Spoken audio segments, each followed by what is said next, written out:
Assalamualaikum warahmatullahi wabarakatuh.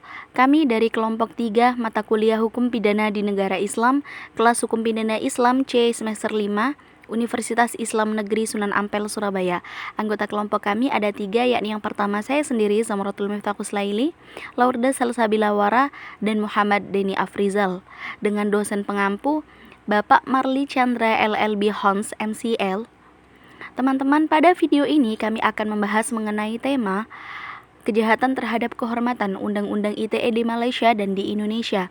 Kejahatan terhadap kehormatan merupakan suatu tindak kejahatan yang menyerang kehormatan dan nama baik seseorang. Biasanya dilakukan dengan cara menuduh seseorang melakukan sesuatu yang buruk atau bisa dikatakan menyebarkan berita bohong atau hoax.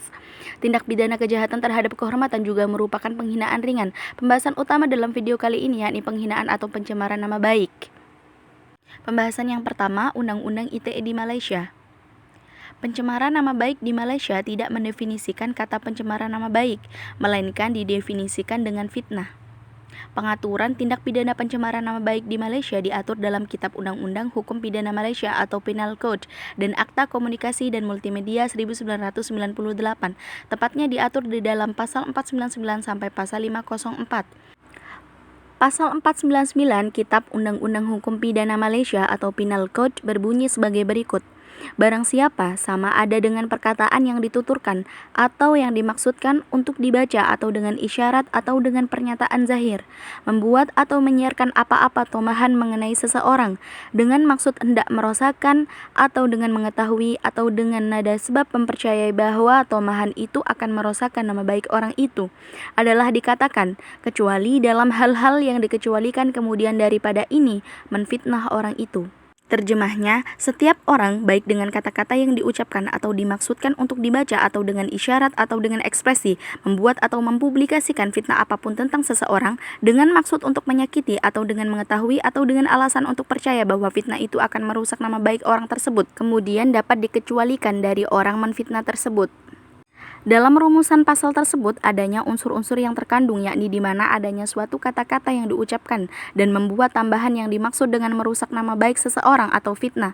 Selain itu, pencemaran nama baik di Malaysia pun diatur dalam Akta Komunikasi dan Multimedia 1998 yang sebagaimana diatur di pasal 211 ayat 1 dan ayat 2.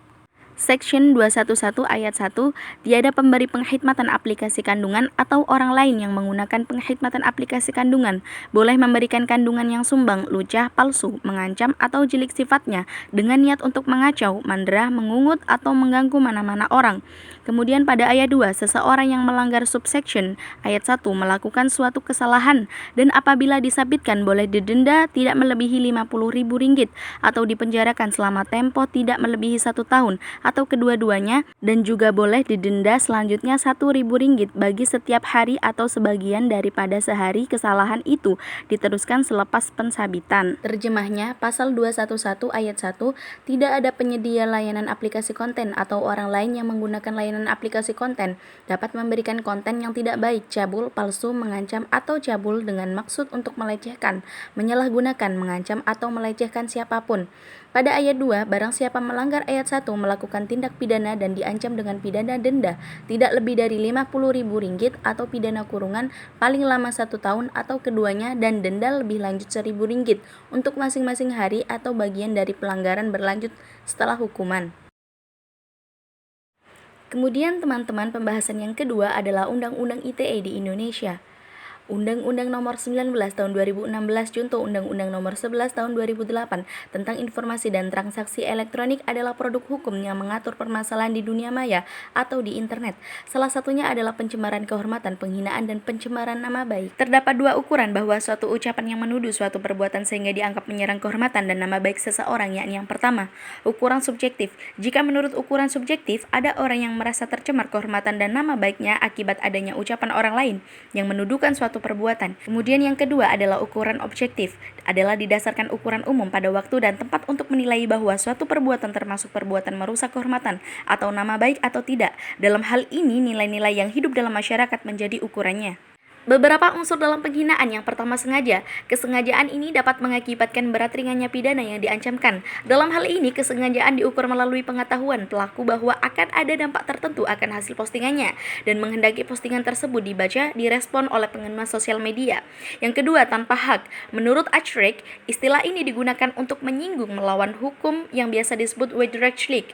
Istilah ini dipakai untuk menunjukkan sifat tidak sah suatu tindakan. Istilah melawan hukum ini perlu digunakan karena jika tidak, dikhawatirkan ketika orang melakukan suatu perbuatan yang pada dasarnya dilarang oleh undang-undang, yang meskipun perbuatan itu merupakan haknya, akan terkena juga oleh larangan pasal undang-undang yang bersangkutan. Padahal apabila ia menggunakan haknya, maka seharusnya tidak melawan hukum. Dan pada dasarnya yang diancam hukuman itu hanya orang yang benar-benar melawan hukum saja.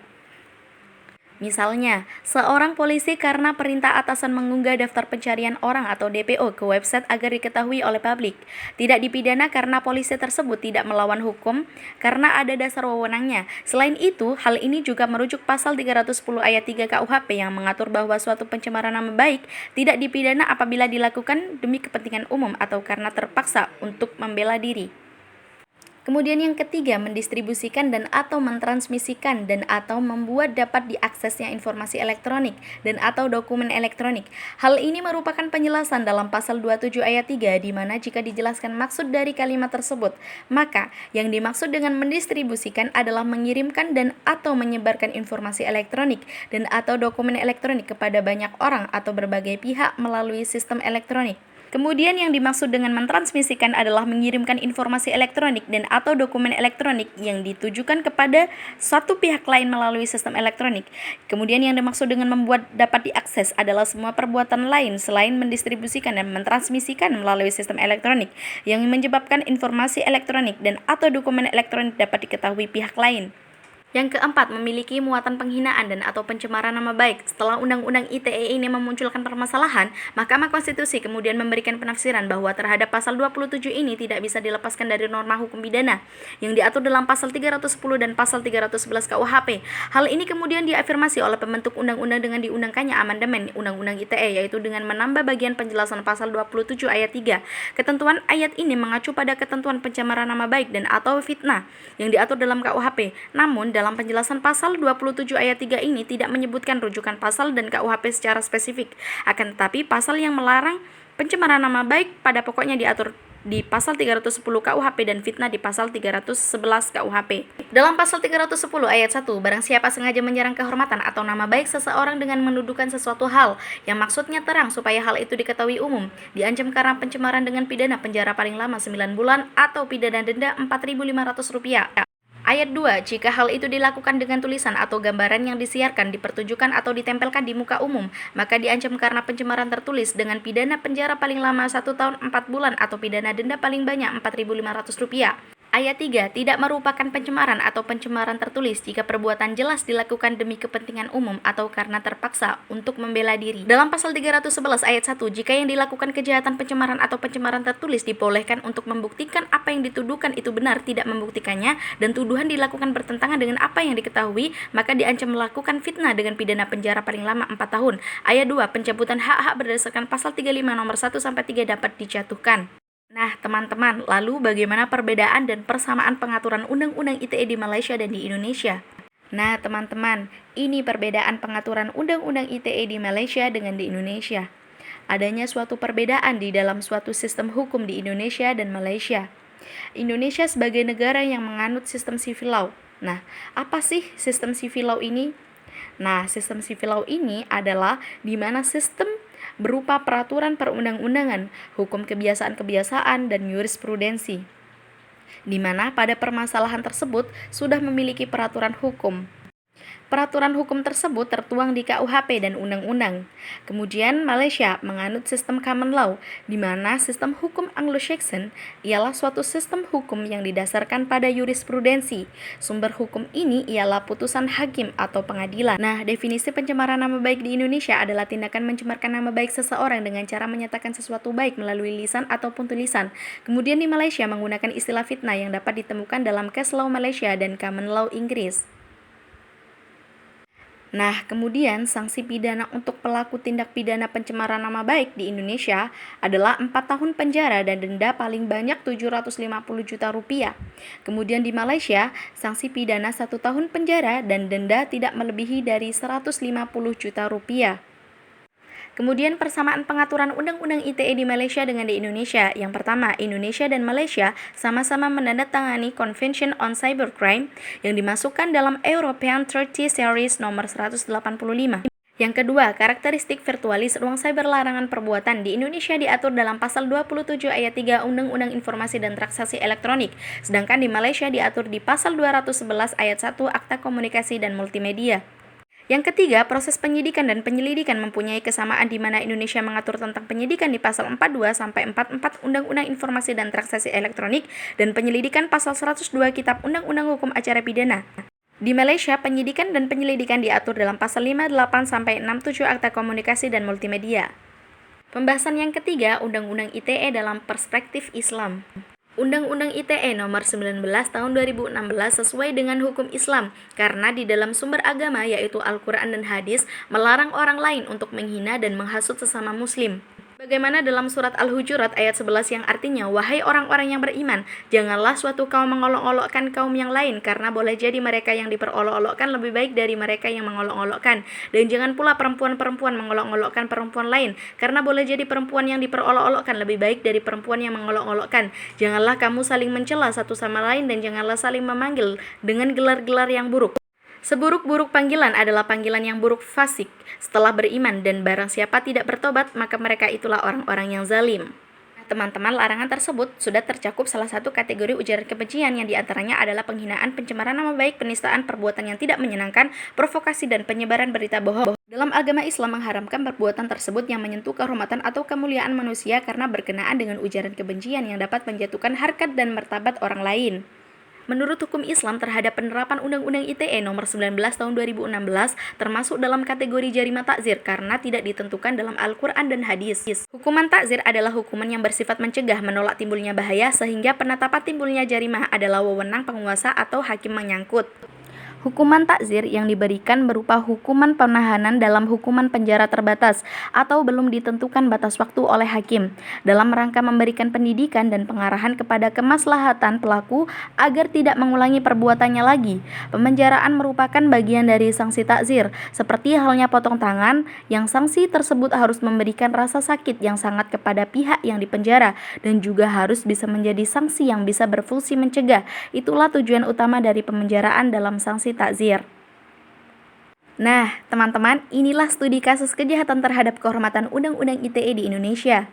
Pencemaran nama baik Wali Kota Tegal, di mana 2 dari anggota LSM telah ditangkap dan ditetapkan sebagai tersangka oleh Unit Cybercrime Direktorat Reserse Kriminal Khusus Ditreskrimsus Polda Jawa Tengah. Kedua tersangka tersebut harus berurusan dengan pihak dari kepolisian dikarenakan telah mencemarkan nama baik Wali Kota Tegal yaitu Siti Masito. Dalam kronologi pada bulan Februari 2014 sampai dengan bulan September 2014 terdakwa 1 Agus Slamet bin Slamet Raharjo dengan terdakwa 2 Komar Rainuddin bin Nurcholid telah membuat postingan di media sosial Facebook berupa status tulisan atau gambar. Postingan tersebut dapat diakses atau dilihat oleh umum pengguna media sosial Facebook yang lain.